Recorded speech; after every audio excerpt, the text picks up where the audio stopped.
우리를 구원해 주신 그 하나님의 사랑과 은혜는 뭐 이름 말로 다 할 수 없습니다. 하나님의 사랑으로 구원받은 저와 여러분들이지요. 그렇기 때문에 우리가 매일매일 하루하루 살아가는 것은 하나님의 섭리 아래에서 하나님의 돌보심 안에서 살아간다는 것을 여러분 깨달으셔야 됩니다. 그러니까 모든 시간이 의미 있는 시간이라는 거예요.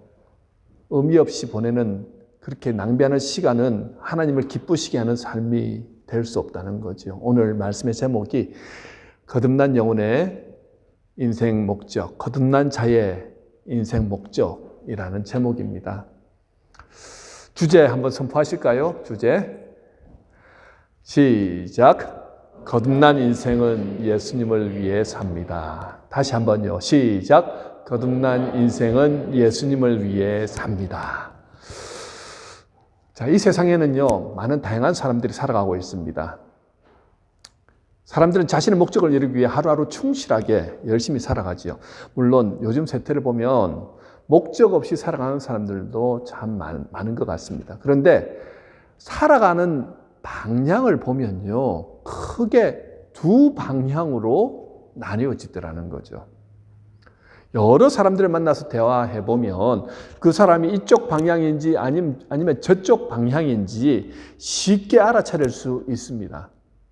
그 중에 한 방향이 뭐냐 하면 이 땅에서 성공적으로 사는 것이 목적인 사람, 이 땅에 사는 것에 목적을 두고 있는 사람이죠. 자신의 성공과 만족을 위해 열심히 공부하고 또 돈 모으고 열심히 일을 합니다. 대부분의 사람들이 이 길로 가고 있습니다.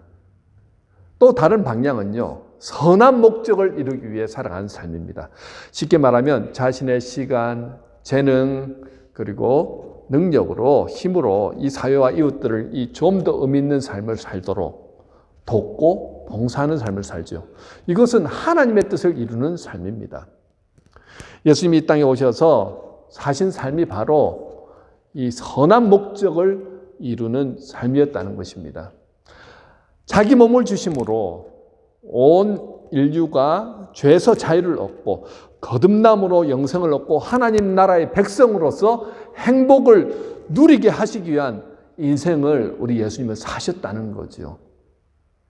이렇게 선한 목적을 이루기 위한 삶은요, 인생의 존재 목적이 분명해서 어떤 순간에도 흔들리지 않습니다. 제가 예수 믿기 전에는 술 마시고 춤추고 노래하는 것을 좋아하였습니다. 교회는 다녔지만 세상의 문화가 너무 좋았습니다. 그러다 제가 부흥회 때 은혜 받고 예수님의 십자가 사랑을 경험하고 난 다음에 제 삶은 나 중심의 삶, 세상에서 즐기는 삶이 아니라 이제는 하나님 중심의 삶으로 바뀌었거든요. 그러면서 세상에서 즐기던 것을 다 끊었습니다. 세상 친구들도 조금씩 멀리하게 되더라고요. 그런데 어느 정도 시간이 지나고 내가 은혜 가운데 살아가는데 세상 친구가 연락이 온 거예요. 우리 같이 한번 만나자. 그래 만나러 갔는데 친구들은 여전히 음주 가무를 즐깁니다. 이전에 그렇게 즐겁고 좋았던 그 음주 가무가 예수 믿고 나니까 그러면서 그들을 바라보니까 너무 불편한 거예요. 취해서 흐느적거리면서 가요를 열심히 부르고 춤을 추는 그들의 모습이 제게는 너무 불편하고 불쌍해 보이더라는 거죠. 술을 마셔보라고 강권하는데 이게 안 마시면 또 한국 사회에서는 또 분위기가 이상해지니까 마시는 척하면서 한 잔 들이켰는데 그렇게 달고 맛있었던 그 술이 너무나도 쓰고 맛이 없는 거예요. 왜 이걸 마시지? 그런 생각이 들 정도였습니다. 왠지 모르지만 그 모임을 파하고 돌아오면서 이런 생각이 드는 거예요. 이제 나는 예수님의 사랑으로 새로운 피조물이 되었구나. 새 사람이 되었구나. 이제는 세상과 보타면서 사는 것이 괴롭고 힘든 존재가 되었구나. 그때 확실하게 깨달아졌습니다. 여러분, 주의 성령이 역사하시면요, 속사람이 완전히 뒤집어지는 역사가 일어납니다. 존재 목적이 달라지는 거예요. 인생의 목적이 달라집니다. 이제는 나의 성공과 만족과 쾌락을 위해서 달려가는 인생이었다면 거듭난 이후에는 어떻게 하면 하나님을 기쁘시게 할까? 어떻게 하면 하나님께 영광 올려드리는 삶을 살까? 어떻게 하면 하나님의 선하신 뜻을 이루어 드릴까? 그렇게 삶의 목적이 바뀌어지더라는 거죠. 지금까지 내가 주인이 되어 살아왔는데 거듭난 이후에는 예수님이 내 안에 오셔서 나를 주관하시고 인도하시는 삶을 살아가게 됩니다. 그러면서 하나님의 사랑을 듬뿍 느끼면서 살아가게 되죠. 많은 분들이 이런 이야기를 합니다. 목사님, 저는 교회는 오래 다녔지만 하나님의 사랑이 안 느껴집니다. 너무 괴로워요. 내가 바리새인 같아요. 하나님이 살아계시는지 어떻게 나를 사랑하시는지 잘 모르겠어요. 어떻게 하면 좋지요? 이런 말씀하시는 분들이 종종 있습니다. 그럼 어떻게 하면 좋을까요? 신앙의 시작은요, 십자가를 통과하면서부터 시작이 된다는 건 여러분 아십니까? 여러분 십자가를 보시면 어떤 생각이 드십니까? 십자가 단순히 자신을 치장하는 어떤 액세서리나 차에 걸고 다니는 어떤 수호의 의미로 전락해서는 안 되겠지요. 호주에 있는 중국 유학생에게 한 기자가 물었습니다.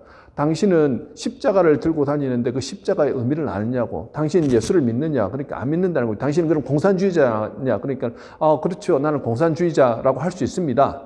근데 왜 십자가를 메고 다니느냐 하니까 그저 이뻐 보여서 들고 다닌다라는 겁니다. 예수 안 믿는 사람들에게는요, 십자가는 그저 이쁜 액세서리에 불과하다는 거죠. 그렇다면 오늘 이 자리에 계신 여러분들에게 이 십자가는 어떤 의미입니까? 우리 믿음의 사람들에게 십자가는요, 예수님이 나를 살리시기 위해 자신을 기꺼이 내어주신 사랑의 징표라는 것입니다.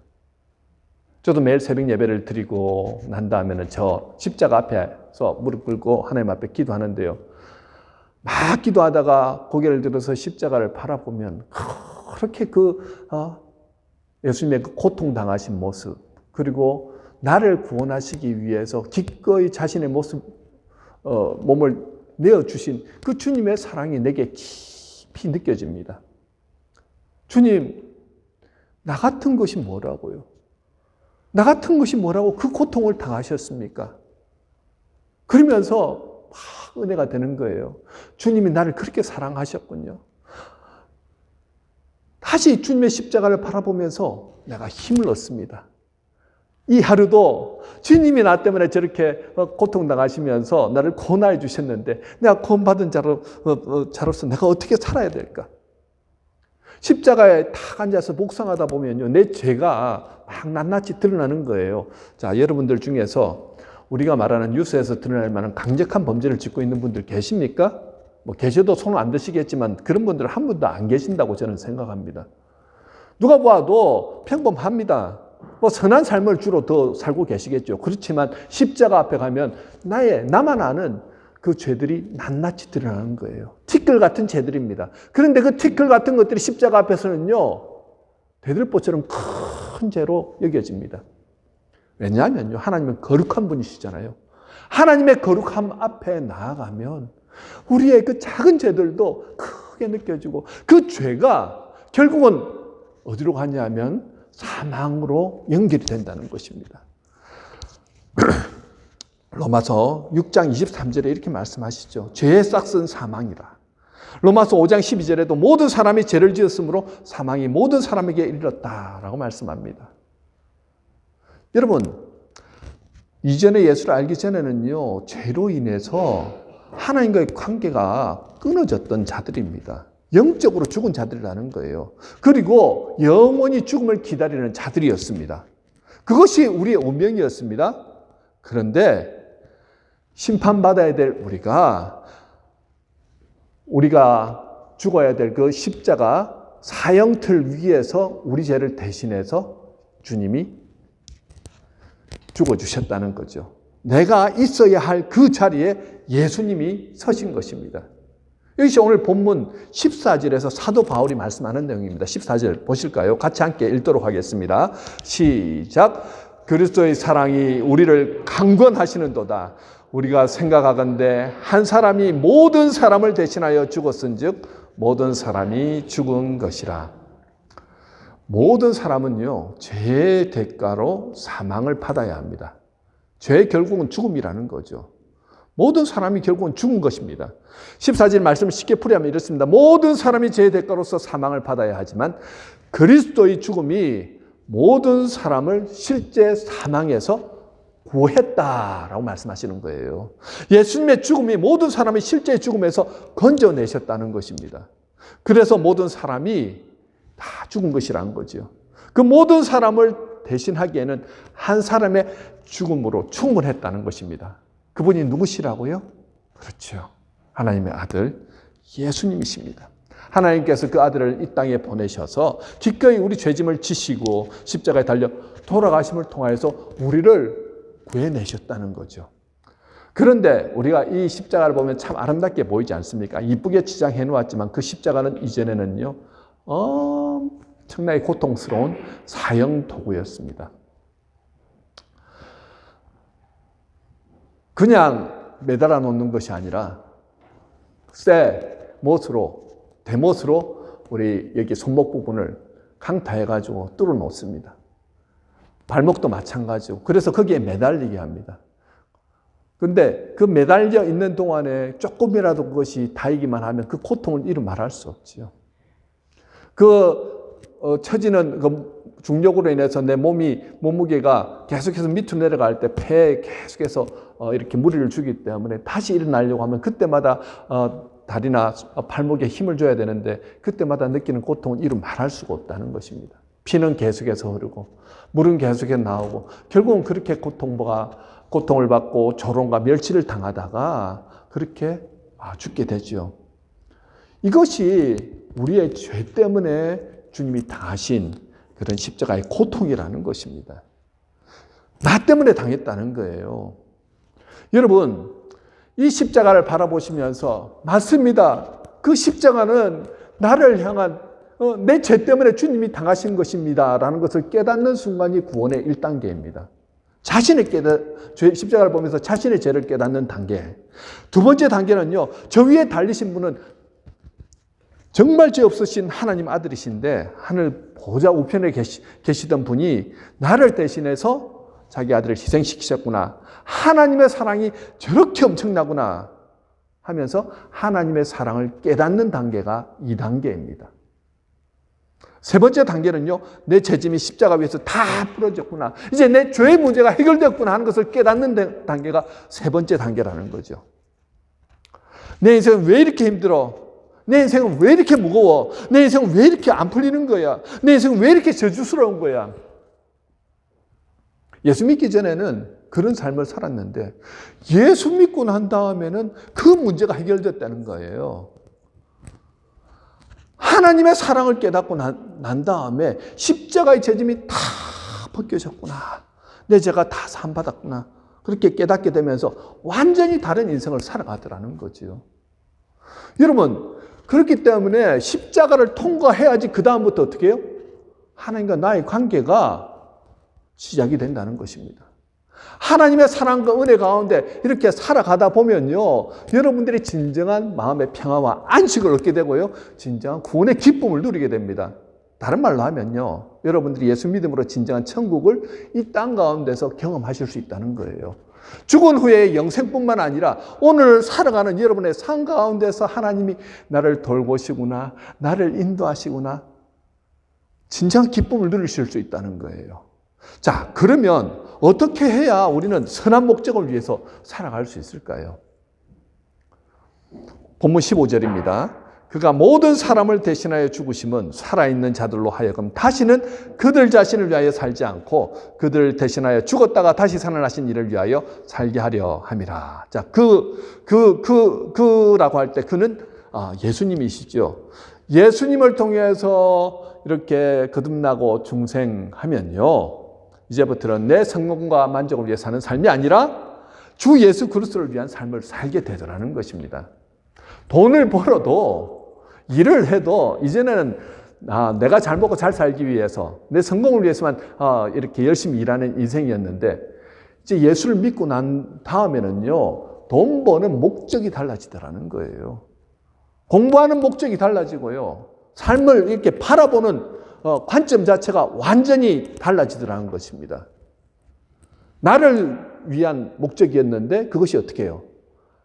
믿고 난 다음에는 주님을 위한 목적으로 바뀌더라는 거죠.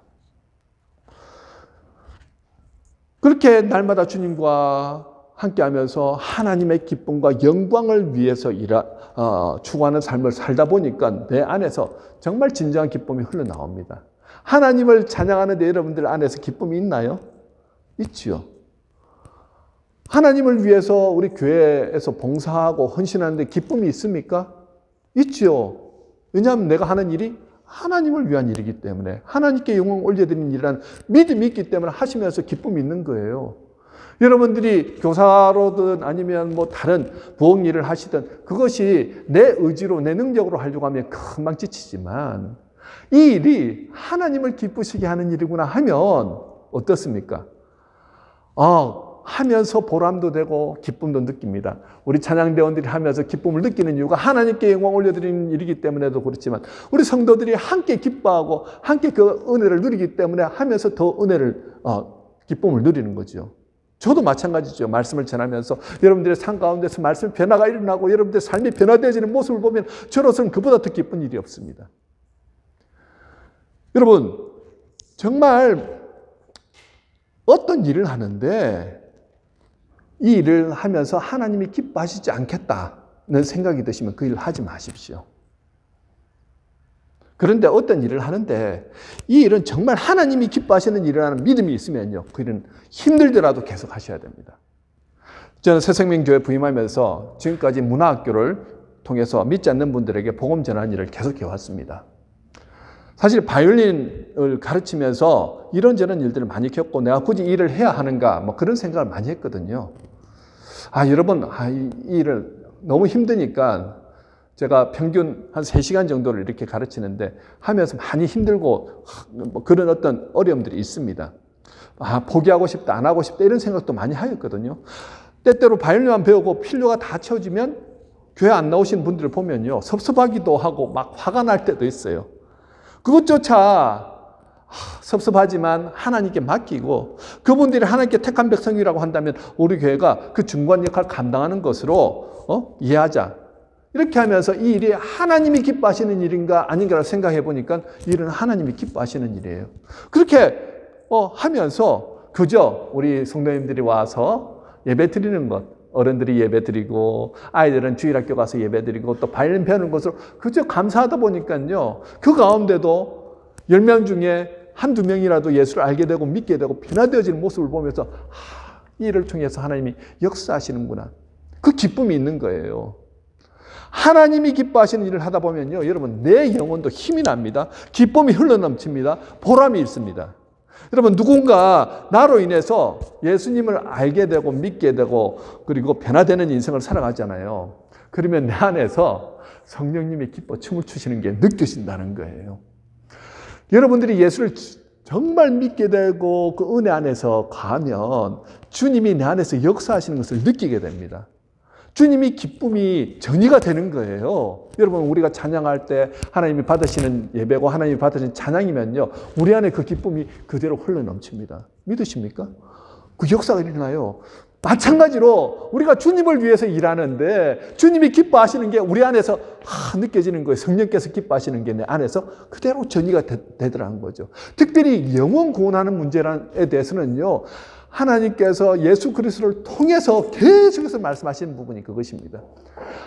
하나님을 알지 못하고 복음을 알지 못해서 죽어가는, 이 죄 가운데서 죽어가는 자들이 다시 예수를 알게 되고 믿게 됨을 통하여서 그 안에서 누리는 진정한 평화와 안식과 기쁨을 누리게 하는 것,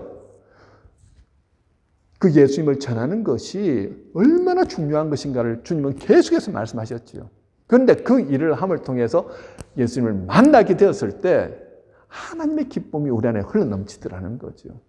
왜 우리가 저 먼 곳 니카라과까지 가서 우리가 선교를 합니까?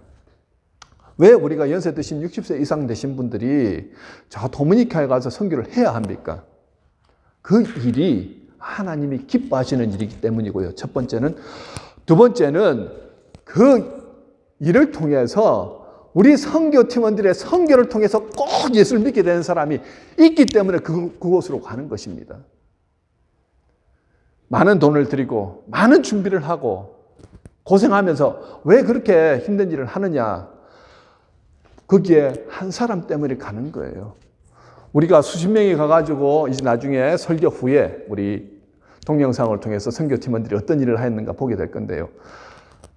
보시면 저렇게까지 할 필요가 있나 싶은 일임에도 불구하고 그곳에서 한 이들의 헌신과 성김과 사랑 때문에 단 몇 사람이라도 예수를 알게 되는 놀라운 역사가 있기 때문에 그곳으로 가는 것이에요. 우리가 도미니카에 연세 드신 60세 이상 되신 분들이 내가 이 나이에 무슨 선교라고 생각하실지 모르지만요. 내 나이가 어때서 하면서 거기에서 의미를 찾는 거예요. 하나님이 나를 부르시는구나. 내가 가서 우리 아이들에게 그곳에 있는 아이들에게 주님의 사랑을 전하고 그곳에서 단 한 명이라도 예수를 만나게 된다고 한다면 그러면 그게 의미 있는 일이죠. 내가 아직 힘이 있을 때, 내가 능력이 있을 때 가자 하면서 하나님의 은혜로 놀라운 역사를 경험하게 됐다는 것입니다. 여러분, 이처럼 선한 일은요, 주 예수 그리스도를 위해서 하나님이 기뻐하시는 일, 그 일을 하는 사람으로 변화된다는 거예요. 자, 이런 삶은 누가 책임져 주시냐면요. 당연히 하나님이 책임져 주시죠. 하나님께서 그 인생을 책임져 주십니다. 그럼 믿지 않던 한 영혼이 예수를 알게 되고 믿게 되는 것, 이것은 하나님이 가장 기뻐하시는 일입니다. 여러분, 오늘도 우리가 이런 생각을 하시는 분들이 계실지 모르겠습니다. 목사님, 저도 전도 열심히 해봤거든요. 설교 열심히 해봤는데 해도 안 되던데요. 제가 실족할 것 같은데요. 그런 분들이 계세요. 이게 전도를 나무를 쓰러뜨린 것을 좀 비유를 하거든요. 커다란 나무가 막 직경이 한 10m 되는 굉장히 큰 나무라고 생각해 보세요. 그 나무, 아주 공고한 나무를 한 사람이 이렇게 쓰러뜨리려고 도끼질을 했는데 이게 뭐 몇 번 도끼질 한다고 넘어갑니까? 안 넘어가지요. 그럼 포기하고 갔습니다. 또 한 사람이 와가지고 또 이렇게 막 쳤는데 뭐 조금 상처만 주고도 뭐 별 차이가 없습니다. 계속해서 여기서 치고 저기서 치고 하다 보니까 어느 순간에 제일 마지막에 치시는 분이 탁 쳤는데 그 나무, 그 굵은 나무, 큰 나무가 와르르 하고 넘어지는 거예요. 그러면 그 한 나무를 캐기 위해서 그 한 사람이 그냥 이렇게 쳤을까요? 그렇지 않죠. 수많은 사람들이 그 한 나무를 얻기 위해서 얼마나 많은 수고를 했습니까? 전도가 이와 같은 것이라는 거예요. 우리 옆을 지나가는 사람들, 우리 교회를 잠시 다녀가는 사람이라 할지라도 우리가 그 과정에서 우리가 해야 할 몫을 감당한다면 우리는 영혼 구원을 위해서 하나님이 기뻐하시는 일에 동참하는 것입니다. 그러니 전도하면 뭐하냐? 잘해주면 뭐하냐? 교회 나오게 하면 뭐하냐? 필리만 채우면 떠날 텐데라는 생각은요. 누가 주는 생각이라고요? 악한 영이 우리에게 주는 생각이죠. 교회 봉사를 하시면서도 봉사하다가 이렇게 막 힘들어 하시는 분들 보거든요. 왜 나만 하느냐고, 왜 나만 이 힘든 일을 하느냐고 하시는데요. 그 마음 또한 이해는 하지만 그 마음을 누가 주느냐는 거예요. 그 일 때문에 주변의 옆에 분들이 기쁨을 얻습니다. 나의 사랑과 헌신 때문에 우리 교회가 든든해지고요. 그리고 일어나는 은혜를 누리게 됩니다.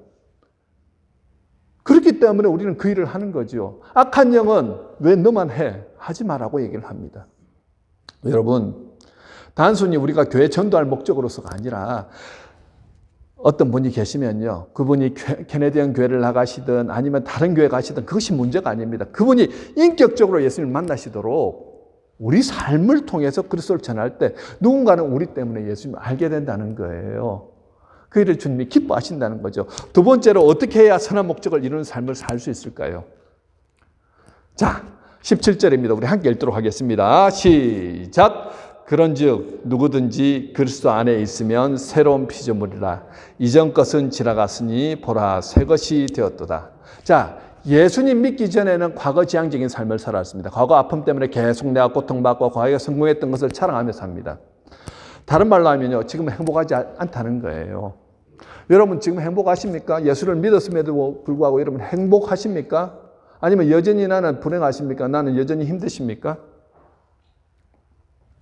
대부분의 사람들이 과거의 경험과 아픔과 불행으로 인해서 고통당합니다.